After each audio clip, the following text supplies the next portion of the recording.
खवातीन और इस्लाम को पेश करने में ताउन किया है Almas slimming and beauty care centre, Mehdipatnam, Hyderabad.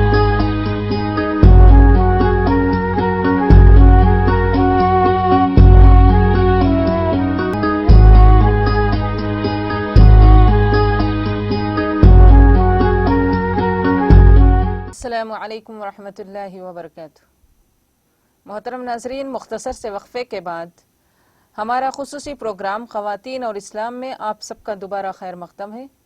वक्फे में जाने से क़ब्ल आप लोगों के सामने सूरह मुतफ़्फ़िफ़ीन का आखिरी तर्जुमा, आखिरी आयतें बाकी रह गई थी। इंशाअल्लाह उस तर्जुमे को हम पहले मुकम्मल करेंगे, जिसमें अल्लाह तबारक व तआला कुफ़ार के चंद आदात बताते हैं कि कुफ़ार मुसलमानों को देखकर मजाक उड़ाते थे, हंसते थे, दिल्लगियाँ करते थे। अपने घर वालों के पास, अपने दोस्त अहबाब के पास जाते तो वहाँ पर भी हंसी मजाक करते थे। फिर आगे फरमाते हैं, अल्लाह तबारक व तआला कहते हैं कि वइज़ा रअौहुम इन्न हाउलाइ लज़ाल्लून, जब ये कुफ़ार व मुशरिकीन जब इन्हें देखते, मुसलमानों को देखते तो कहते कि हाउलाइ लज़ाल्लून, ये गुमराह लोग हैं, ये भटके हुए लोग हैं, ये गुमराह है, इन्हें रास्ता नहीं मालूम है, इसलिए जो शरीयत चाहते हैं वो लोग उस पर अमल शुरू कर दिए हैं। ऐसा गुमराही का इन्हें ताना देते थे। वइज़ा रअौहुम क़ालू इन्न हाउलाइ लज़ाल्लून वमा उरसिलू अलैहिम हाफ़िज़ीन। आगे अल्लाह फरमाते हैं कि ये लोग जो हमेशा मुसलमानों के पीछे पड़े हुए हैं, मुसलमानों का मजाक उड़ाना या मुसलमानों को आंख के इशारों से, कनकियों से एक दूसरे को इशारा कर लेना, या फिर इनके पीछे लगकर क्या कर रहे हैं, ये कौन सी इबादत कर रहे, कौन से दीन पर है, इस तरह हमेशा जो उनके पीछे पड़कर इनके लिए ताने देते हैं, इनका हंसी मजाक करते हैं, तो अल्लाह फरमाते हैं वमा उरसिलू अलैहिम हाफ़िज़ीन, इन्हें अल्लाह ताला इन पर निगरान बनाकर नहीं भेजा, मुहाफिज बनाकर नहीं भेजा है अल्लाह ताला। वमा उरसिलू अलैहिम हाफ़िज़ीन फ़लयौमल्लज़ीन आमनू मिनल कुफ़्फ़ारि यज़हकून। तो अल्लाह ताला बराबर बदला देने वाला है, हर इंसान को उसके किए का ज़रूर बदला मिलता है दुनिया में। यहाँ तक कि अल्लाह ताला क़यामत के दिन इतना इंसाफ पसंद है, इतना आदिल है अल्लाह ताला, इतना मुक़सित है अल्लाह ताला कि अगर कोई बंदा दुनिया में किसी के साथ कुछ बुराई किया है तो ज़रूर उसका बदला क़यामत के दिन मिलेगा। सिर्फ इंसान ही नहीं, बल्कि अगर कोई जानवर भी किसी और जानवर के साथ कुछ जुल्म ज़्यादती किया है तो उसका भी अल्लाह ताला क़यामत के दिन बदला दिलाएंगे। तो ऐसे ही जो दुनिया में कुफ़ार व मुशरिकीन सहाबा इकराम को देखकर, मुसलमानों को देखकर हंसते थे, अगर आज भी ऐसा किया जाता है, आज भी हंसा जाता है, मुसलमान औरतों को देखकर, मुसलमान मर्दों को देखकर कोई कुफ़ार हंसते हैं, जैसे दीन को बहुत ज़्यादा मजाक बना लिए हैं। मुसलमान मर्द के दाढ़ी देखकर हंसते हैं, मुसलमान औरत का बुरखा देखकर, नकाब देखकर हंसते हैं। तो फल यौमल्लज़ीन आमनू मिनल कुफ़्फ़ारि यज़हकून, अल्लाह कहते हैं कि जिस तरह दुनिया में इनका मजाक उड़ाते थे, दीनदारों का मजाक उड़ाते थे, मुसलमानों का मजाक उड़ाते थे, क़यामत के दिन ये मुसलमान, ये दीनदार, ये ईमान वाले इन्हें देखकर मजाक उड़ाएंगे, इन्हें देखकर हंसेंगे, क्योंकि वो जहन्नम में चल रहे होंगे, जहन्नमी होंगे, आग में जल रहे होंगे। तो उस दिन वो लोग और मजाक उड़ाना भी कैसा मजाक के तख्तों पर बैठे देखते हुए मुसलमान दीनदार लोग, जन्नती लोग उनका मजाक उड़ाएंगे। फलयौमल्लज़ीन आमनू मिनल कुफ़्फ़ारि यज़हकून, कुफ़ार का मजाक उड़ाएंगे। अलल अराइकी यंज़ुरून, तख्तों पर बैठे तमाम नज़ारा कर रहे होंगे। इन्हें जैसे अल्लाह तबारक व तआला शान और शौकत से उनको रखा है, जो हशमत उन्हें अल्लाह ताला दी है, जो अज़मत अल्लाह ताला उन्हें दिया है, तख्तों पर बैठकर, मसहरियों पर बैठकर नज़ारे करते हुए कुफ़ार का मजाक उड़ाएंगे। हल थुव्विबल कुफ़्फ़ारु मा कानू यफ़अलून, अल्लाह कहते हैं जो काफिर करते थे, जो काम आमाल दुनिया में किए हैं, उन तमाम का बदला ही आज दिया जा रहा, कोई जुल्म नहीं है उन पर। वो लोग दीनदारों का दुनिया में मजाक उड़ाते थे, तो इसलिए आज इनका मजाक उड़ाया जा रहा, उनको उनके आमाल का बदला मिल रहा। तो मोहतरम नाज़रीन, यहीं पर अल्हम्दुलिल्लाह हमारे सूरतुल मुतफ़्फ़िफ़ीन का तर्जुमा मुकम्मल होता है। अल्लाह तबारक व तआला सूरतुल मुतफ़्फ़िफ़ीन में हमें कई एक बातों की तालीम भी दिया है और कई एक अहकामात भी हमें यहाँ पर बताए गए हैं कि सबसे पहले अल्लाह ताला सूरह मुतफ़्फ़िफ़ीन में नाप तोल में कमी करने से रोका है। इंसानों को इस पर अमल करना चाहिए, वरना कई एक अजाबात से दो चार हो सकते हैं। फिर इसके बाद दूसरा मरहला अल्लाह तबारक व तआला सिज्जीन का जिक्र किए है, जो गुनहगारों का नाम अमाल रखने की सातों ज़मीन के नीचे एक कैद खाना है, जिसमें गुनहगार लोगों की रूहें और उनके नाम अमाल रखे जाएंगे। तीसरा इल्लियीन का अल्लाह तबारक व तआला जिक्र किए हैं कि एक बुलंद मुकाम है जो अर्श के पास, अल्लाह तबारक व तआला के अर्श के पास सातों आसमानों के ऊपर एक बहुत ही कुशादा और बुलंद मुकाम है, जिसमें नेक लोगों की रूहें और उनके नाम अमाल रखे जाएंगे। फिर इसके बाद अल्लाह तबारक व तआला रहीक़ुल मख्तूम का, शराब का जिक्र किए हैं, तस्नीम नहर का जिक्र किए हैं। फिर कुफ़ार की आदतें भी अल्लाह ताला यहाँ पर बयान किए कि कुफ़ार मुसलमानों का कैसे मजाक उड़ाते थे। फिर दुनिया में जैसे वो लोग मजाक उड़ाते थे, क़यामत के दिन भी वो लोग मुसलमान उनका मजाक उड़ाएंगे। तो ये तमाम बातें अल्हम्दुलिल्लाह हम समझे हैं। अल्लाह से दुआ भी है कि जितनी बातें हम सुने हैं उस पर अमल की हम सबको तौफीक अता फरमाए। मोहतरम नाजरीन, जो लास्ट कालर थे, उनके दो सवालात थे। तो एक सवाल तो जादू के बारे में था कि जादू के असरात कैसे पहचान में आए, और दूसरा सवाल ये था कि जादू का इलाज कैसे किया जाए। तो उसी में उन्होंने और एक सवाल भी किया कि नमाज में खुशू और खुजू कैसे होना चाहिए, क्योंकि अल्लाह तबारक व तआला हमें नमाज खुशू और खुजू के साथ पढ़ने का हुक्म देते हैं। अल्लाह ताला फरमाते हैं फ़अबुदिल्लाह मुखलिसीन लहुद्दीन, अल्लाह ही के लिए खुशू और खुजू खालिस करते हुए इबादत कीजिए। ने जो भी इबादत है, चाहे नमाज की इबादत हो, चाहे रोज़े की इबादत हो, या जो भी दूसरे सदक़ा व खैरात जो भी हो, उसमें इखलास होना, सिर्फ़ और सिर्फ अल्लाह के लिए होना, और खुसूसी तौर पर नमाज़ों में खुशू और खुजू होना ज़रूरी होता है। तो ये खुशू और खुजू हमें कैसे हासिल कर सकते, कैसे हासिल होता, तो इसमें बहुत सारी बातें हैं। प्यारे नबी सल्लल्लाहु अलैहि वसल्लम खुशू और खुजू के लिए, जैसे हमारी नमाज में जितना ज़्यादा खुशू और खुजू होता है, उतना ज़्यादा हमारी नमाज बुलंद हो जाती है, हमारे नमाज का मर्तबा भी बुलंद हो जाता है। और जितना हमारी नमाज में खुशू कम होता है, उतना ही हमारे नमाज कम दर्जे पहुंच जाती है। कभी कभी किसी की नमाज में खुशू बिल्कुल भी नहीं होता। हम नमाज पढ़ते हैं, सिर्फ रुकू सजदा क़ियाम सब कर लेते हैं, लेकिन क्या पढ़ रहे, कौन सा सूरा पढ़ रहे हैं, कौन सी दुआ पढ़ रहे हैं, कुछ भी याद नहीं रहता। इसीलिए नमाज में बाज़ लोगों की ये हालत होती है कि भूल जाते हैं, एक सजदा किए, दो सजदा किए, 3 रकात पढ़े, 4 रकात पढ़े, कितने रकात पढ़े, पहली रकात में जो सूरा पढ़े, दूसरी रकात में क्या सूरा पढ़े, वो भी याद नहीं रहे। तो गोया हमारे अंदर खुशू की कमी। तो इस खुशू और खुजू को हासिल करने के लिए हमें सबसे पहले नमाज का बेहतरीन इंतज़ाम करना है, बेहतरीन मकाम का इंतज़ाम करना है। ऐसी जगह पर हम नमाज पढ़ते हैं जहाँ पर सुकून नहीं, दुनिया के कई एक चीज़ों के हमारे जहन में आवाज़ें गूंजती हो, तो वहाँ पर खुशू क्यों कर होता है। इसीलिए एक महराब का, एक इबादत खाने का इंतज़ाम करते थे सहाबा इकराम हो या फिर सहाबा, हमारे इस उम्मत से पहले जितनी उम्मतें गुजरी है, सब लोग इबादत के लिए एक मुकाम मुकर्रर करते थे, जिसे महराब कहा जाता है। ज़करिया अलैहिस्सलाम का एक महराब था, मरियम अलैहिस्सलाम का एक महराब था।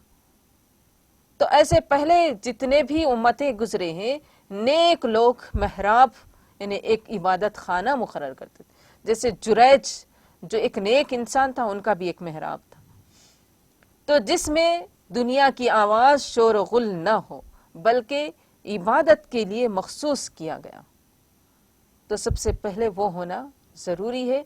और इबादत करने के लिए हमें दिलचस्पी लाने के लिए, खुशू और खुजू के लिए, हम सबसे पहले नमाज की तैयारी कर देना। एक मकाम भी हम मखसूस कर लिए, और नमाज की तैयारी हम करते हैं तो थोड़ी देर पहले नमाज की तैयारी करें। ये नहीं कि हम काम काज में हैं, काम काज करते करते आकर हम नमाज शुरू कर दिए, तो हमारा जहन काम काज में ही रहेगा, हमारा जहन उसी चीज़ में रहेगा जिस चीज़ को हम छोड़कर आए थे।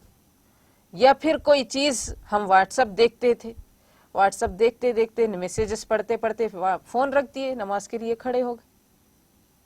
یا پکاتے ہوئے، بعض خواتین ایسے بھی ہوتے ہیں پکاتے ہوئے سٹو پہ چولہے پہ کچھ رکھ دیتے ہیں، آ کر نماز پڑھ شروع کر دیتے ہیں، تو ہمارے ذہن میں وہی چیز گھومتے رہے گی.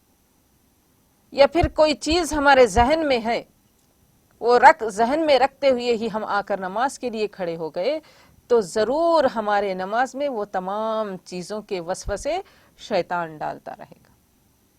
وہی چیزیں ہمارے نماز میں گھومتے رہے گی اور ہمارے نماز میں خشوع ختم ہو جائے گی. تو اس لیے نماز کے شروع کرنے سے ایک 5 یا 10 منٹ پہلے نماز مصلی پر بیٹھ جائے نماز پر آ کر بیٹھ جائیں، تسبیحات کرے، تلاوت قرآن کرے، اللہ تعالیٰ کے احکامات پہ غور کرے، نماز کے بارے میں غور و فکر کرے. تو جب ہم فرض نماز کی شروعات کریں گے یا سنتوں کی شروعات کریں گے تو ہمارے ذہن میں یہی چیزیں رہیں گی، دنیاوی چیزیں ہمارے ذہن میں نہیں آئیں گی، دنیاوی وسوسے ہمارے ذہن میں نہیں آئیں گے. تو اس لیے نماز کی شروعات سے پہلے اذان کے وقت، کم از کم اذان کے وقت آ کر وضو کر کے ہم نماز کے لیے بیٹھ جائیں. 15 سے 20 منٹ نماز کے لیے لگاتے ہیں. اگر ہم 10 منٹ پہلے نماز کے لیے بیٹھ جاتے ہیں تو فرض نماز کے لیے 5 منٹ، سنت کے لیے 5 منٹ اگر بھی نکالے تو کم از کم 20 منٹ میں ہماری نماز مکمل ہو جائے. اب اس کے بعد جا کر ہمیں دنیاوی مشاغل ہی ہے، زندگی بھر دنیا کے مشغولیات ہوتے ہیں. کب انسان کو چھٹکارا ہے ان مشغولیات سے؟ ان سب کے درمیان ہمیں اللہ کے لیے وقت نکالنا ہے. ہم اپنی نماز کو سدھارنا ہے تو ہمیں کچھ وقت اللہ کے لیے نکالیں، ایک جگہ پر آ کر بیٹھ جائیں. اس کے بعد انشاءاللہ آپ غور کیجئے، آپ خود اس کو پریکٹیکل میں لائیے تو ضرور آپ کو آپ کی نماز میں خشوع اور خضوع ہوگا.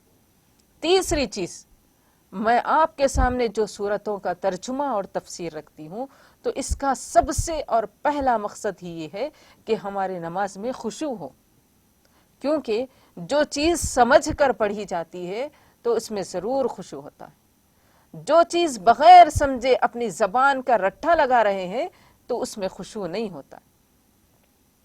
تو اس لیے نماز میں خشوع حاصل کرنے کے لیے قرآن کو سمجھنا چاہیے، جو ہم دعائیں پڑھتے ہیں اس کو سمجھنا چاہیے، جو صورتیں ہم پڑھتے ہیں اس کو سمجھ کر پڑھیں تو انشاءاللہ اس کے ذریعے سے بھی نماز میں خشوع اور خضوع حاصل ہوتا ہے.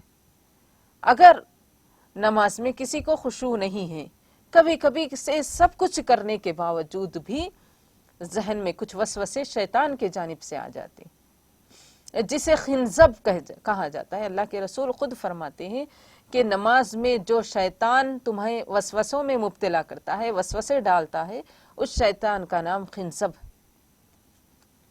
تو یہ خنزب شیطان کو دور کرنے کے لیے ایک صحابی اللہ کے رسول کے پاس آ کر شکایت کرتے ہیں تو آپ فرماتے ہیں کہ اعوذ باللہ من الشیطان الرجیم، نماز کے حالت میں ہی تم پڑھ لینا. اگر ایسا کوئی وسوسہ ہمارے دل میں آ گیا، ہم اللہ اکبر کہہ کر رکعت باندھ دیے لیکن کچھ وسوسے ہمارے ذہن میں مبتلا ہیں، دنیاوی خیالات ہمیں آ رہے ہیں، تو ہمیں چاہیے کہ اعوذ باللہ من الشیطان الرجیم 3 مرتبہ پڑھ کر دائیں جانب تھوک دینا ہے. یعنی پھونکنا مطلب نہیں ہے، پھونکنا نہیں ہے، تھوکنا، جس سے تھوک کے چند خطرے شیطان پر گرے. تو جو شیطان ہمیں بائیں جانب سے آ کر بہکاتا ہے تو اس کو اعوذ باللہ من الشیطان الرجیم کہہ کر 3 مرتبہ تھوک دے تو اس کی وجہ سے انشاءاللہ ضرور وسوسے ختم ہو جائیں گے. وہ صحابی رسول صلی اللہ علیہ وسلم کہتے ہیں جو اللہ کے رسول کے پاس آ کر شکایت کیے تھے کہ میں ایسا کیا، میرے نماز میں بہت سارے وسوسے آتے تھے، جب میں اعوذ باللہ من الشیطان الرجیم کہہ کر 3 مرتبہ اپنے بائیں جانب تھوک دیا تو پھر اس کے بعد کبھی میری نماز میں وسوسے نہیں آئے. تو یہ یقین کے ساتھ ہمیں اعوذ باللہ پڑھنا ہے کہ ہمیں اس کے بعد وسوسے نہیں آئیں گے. لیکن اعوذ باللہ پڑھنے کے باوجود بھی بعض لوگوں کو وسوسے آ جاتے ہیں تو سمجھنا ہے کہ ہمارے اندر ایمان پختہ نہیں ہے یا پھر ہمارے اندر اخلاص پختہ نہیں. تو اس لیے تمام چیزوں کا اہتمام کریں، انشاءاللہ ہمارے نماز میں خشوع اور خضوع آئے گا. اور اگر ہماری نمازوں میں خشوع خضوع نہیں ہے تو اللہ تعالی ہماری ان نماز کو موڑ کر مٹھی بنا کر ہمارے ہی اوپر پھینک دے گا، نماز پڑھ کر کچھ فائدہ ہی نہیں ہو۔ تو اس لیے نماز میں ضرور خشوع و خضوع اختیار کرنے کی کوشش کریں۔ جو بھی چیزیں میں آپ کے سامنے بتائی ہوں ان تمام پر عمل کرنے کی توفیق عطا فرمائے۔ اللہ آپ ہمیں بھی اور آپ سب کو بھی جو بھی اس کو سنتے ہیں ہمیں نمازوں میں خشوع و خضوع سے ادا کرنے والے بنائے۔ تو محترم ناظرین، انشاءاللہ اب اس کے بعد میں آپ لوگوں کے سامنے سورہ انفطار کا ترجمہ بھی بیان کروں، تو اس لیے غور سے سنیے کہ سورتوں کا ترجمہ سننا اور اس کو سمجھنا ہمارے نماز کو درست کرنے کا بہترین ذریعہ۔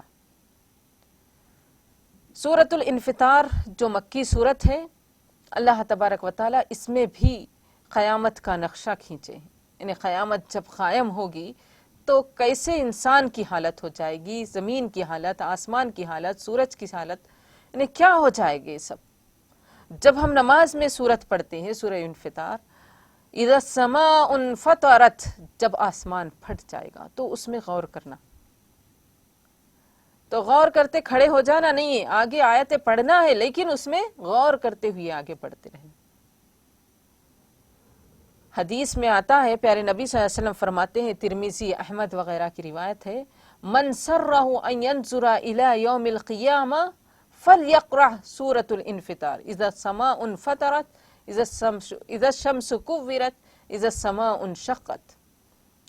جو کوئی یہ چاہتا ہے کہ وہ قیامت کے دن کو اپنی آنکھوں سے دیکھے تو وہ سورہ انفطار پڑھے، سورہ انشقاق پڑھے، سورہ کورت پڑھے، کیونکہ 3 سورتوں میں بھی قیامت کا منظر بیان کیا گیا۔ انسان کے دل دہل جاتے ہیں، جسم کے رونگٹے کھڑے ہو جاتے ہیں اگر ان سورتوں میں غور کریں گے۔ جو حالت آسمان کی ہوگی، جو حالت زمین اور پہاڑوں کی ہوگی، جو حالت سورج اور چاند کی ہوگی، یہ تمام حالتیں اگر ہم آنکھوں سے دیکھیں گے تو کیا حال ہو جائے گا۔ اللہ فرماتے ہیں اذا السماء انفطرت، جب آسمان پھٹ جائے گا۔ اب دیکھیے آسمان ذرا بھی شگاف نہیں ہے، ذرا بھی سوراخ نہیں، یہ آسمان پورا ریزہ ریزہ ہو جائے گا۔ اذا السماء انفطرت واذا الکواکب انتثرت، جو آسمان پر ستارے ہمیں نظر آتے ہیں، لاکھوں کروڑوں کی تعداد میں ستارے پورے جھڑ جائیں گے، ستارے جھڑ جائیں گے، ایک کے بعد ایک مرحلہ فوری پیش آئے گا۔ قیامت کا یہ منظر، یہ قیامت کی یہ نشانیاں کہ فوری آ جائیں گے۔ آسمان پھٹا 10 سال کے بعد سورج ختم ہو گیا یا پھر ستارے گر گئے، ایسا نہیں، فوری طور پر۔ صاحب اس کے بارے میں حدیث ہے کہ جو بھی قیامت کی نشانیاں آئیں گی تو اس کی مثال دے کر آپ صلی اللہ علیہ وسلم فرماتے ہیں کہ ایک نشانی آ جائے تو دوسری نشانی کیسے آئے گی؟ اگر کسی موتیوں کا ہار ٹوٹ جاتا ہے اور اگر وہ ٹوٹ جائے تو ہم اس کو الٹا کریں گے تو ایک کے بعد ایک موتی جیسے گریں گے ویسے ہی پورے نشانیاں آ جائیں گے، یعنی آسمان پھٹ جائے گا تو فوری طور پر ستارے بھی جھڑ جائیں گے۔ وَإِذَا الْكَوَاكِبُ انتَثَرَتْ وَإِذَا الْبِحَارُ فُجِّرَتْ، سمندر پورے ملا دیے جائیں گے۔ ایک سمندر یہاں ہے تو دوسرا سمندر کہیں دور، لیکن قیامت جب ہوگی تو تمام سمندریں ملا دیے جائیں گے، سب کا پانی ایک جگہ اکٹھا ہو جائے گا، اور اسی سمندروں کے پانی جو سمندروں میں ہے وہیں آگ بھڑک اٹھے گی۔ وَإِذَا الْبِحَارُ فُجِّرَتْ وَإِذَا الْقُبُورُ بُعْثِرَتْ، جب جو بھی قبروں میں دفن ہے وہ تمام نکل جائیں گے فوری طور پر۔ قبر میں جو بھی مدفون انسان ہے، جانور ہے، خزانے ہے، جو بھی قبروں میں ہے، زمین کے اندر ہے، سب نکل جائیں گے، سب کو زمین نکال کر باہر پھینک دے گی۔ وَإِذَا الْقُبُورُ بُعْثِرَتْ، جب سب قبریں اکھاڑ دی جائے گی، یعنی اکھڑ کر سب لوگ باہر آ جائیں گے۔ عَلِمَتْ نَفْسٌ مَا قَدَّمَتْ وَأَخَّرَتْ، انسان جو بھی اعمال اس نے کیا ہے وہ تمام اپنے سامنے پائے گا، اچھائیاں کیے ہیں یا برائیاں کیے، जो गुनाह किए हैं या अच्छाई आगे भेजे। अलिमत नफ्सुम मा कद्दमत व अखरत, जो उसने आगे भेजा है उसको भी जान लेगा, जो उसने दुनिया में मरने के वक्त छोड़ कर आया उसको भी वो जान लेगा। इन्हें नेकी है तो उसका भी उसको बराबर सवाब मिलता रहेगा, अगर बुराई है तो उसका भी उसको बराबर सवाब मिलता रहेगा। हम कई एक नेकियां आगे भेजते हैं, यानी क़यामत के लिए, जन्नत में जाने के लिए ज़ख़ीरा किए हुए, वैसे ही कई एक गुनाह भी हमें जमा किए हुए। किसे मालूम कि आज के दिन हम कितने गुनाह किए, कितने नेकियां किए। वैसे ही इंसान मरने के बाद कई एक चीजें अपने पीछे छोड़ जाता, जिसके करने से नेकियां भी मिलती है, जिसके करने से गुनाह भी होते रहता है। इंसान के मरने के बाद भी उसका गुनाह या उसकी नेकी उसको हासिल होती। वही अल्लाह फरमाते हैं अलिमत नफ्सुम मा कद्दमत व अखरत, जो उसने पीछे छोड़ा यानी अपने पीछे मरने के बाद छोड़ा वो भी जान लेगा, जो अपने जिंदगी में उसने आगे भेजा उसको भी वो क़यामत के दिन जान लेगा। मोहतरम नाज़रीन, हम क्या गुनाह पीछे छोड़ जाते हैं, क्या हमें इसका शुऊर है, एहसास है? कई ऐसे काम हम कर जाते हैं हमें एहसास नहीं होता है, जिसका गुनाह होते रहता है या जिसके नेकी हमें मिलते रहती। मसलन अगर हम कोई नेक तरीक़ा ईजाद किए हैं, अच्छा रास्ता ईजाद किए हैं, कोई अच्छा काम किए हैं, मरने के बाद भी उसका सवाब मिलता रहता। किसी को कुरान की तालीम दिए, कहीं मस्जिद खुद बनवाए हैं, कहीं कुआं खुदवाए, या कहीं मुसाफिर खाना लगाए, कहीं नहर जारी किए, कई ऐसे काम हमने किया है, तो इसके मरने के बाद भी इसको ज़रूर उसका सवाब मिलता रहेगा। लेकिन अगर इसी के बरअक्स कहीं हम किसी मंदिर में कुछ पैसा लगा दिए, अक्सर ऐसे सवाल भी होते रहते हैं, मंदिर में पैसे लगा सकते, कैसे लगा सकते, कैसे लगा सकते हैं? शिर्क की तरफ हम दावत दे रहे हैं, शिर्क के काम में हम उसकी मदद कर रहे हैं। कहीं मंदिर बनवा दिए हैं या फिर कहीं मज़ार बनवा दिए, उसके ऊपर लोग आते हैं, हाजतें मांगते हैं। ऐसा कोई शिर्क का रास्ता हम पीछे छोड़ गए हैं जो हमें एहसास भी नहीं, बराबर उसके मरने के बाद भी उसका गुनाह उसको पहुंचता रहेगा। मन दल्ला अला खैरिन फलहु मिस्लु अजरि फाइलिह, जो नेक काम किया, नेकी का रास्ता लोगों को बताया, तो उसको भी उसका बराबर सवाब मिलता रहेगा। और जो गुनाह का काम ईजाद किया और गुनाह का रास्ता लोगों को बताया, तो उसका भी बराबर गुनाह उसको होता रहेगा। तो अल्लाह फरमाते हैं अलिमत नफ्सुम मा कद्दमत व अखरत या अय्युहल इंसानु मा गर्रका बिरब्बिकल करीम, ऐ इंसान तुझे रब्बे करीम से किस चीज ने गाफिल रखा। ने ये सब कुछ अल्लाह ताला बता रहे हैं, इसके बावजूद ऐ इंसान तू क्यों गाफिल है? तू बेदार हो जा, अपने अल्लाह की तरफ चले जा।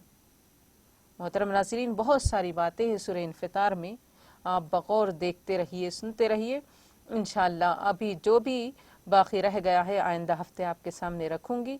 अल्लाह तबारक व तआला से दुआ है कि अल्लाह जितनी बातें हम यहाँ पर सुने हैं इस पर अमल की तौफीक अता फरमाए, और कहने सुनने से ज़्यादा इस पर अमल की तौफीक अता फरमाए। और जो भी इस काम में, इस प्रोग्राम में हमारी मदद करते हैं, अल्लाह तबारक व तआला उन सब को दुनिया व आखिरत में कामयाबी और भलाई अता फरमाए, और इस तमाम प्रोग्राम को हम सब के लिए सदक़ा जारिया बनाए। अस्सलामु अलैकुम वरहमतुल्लाहि वबरकातुहू। ख़वातीन और इस्लाम को पेश करने में ताउन किया है Almas slimming and beauty care centre, Mehdipatnam, Hyderabad.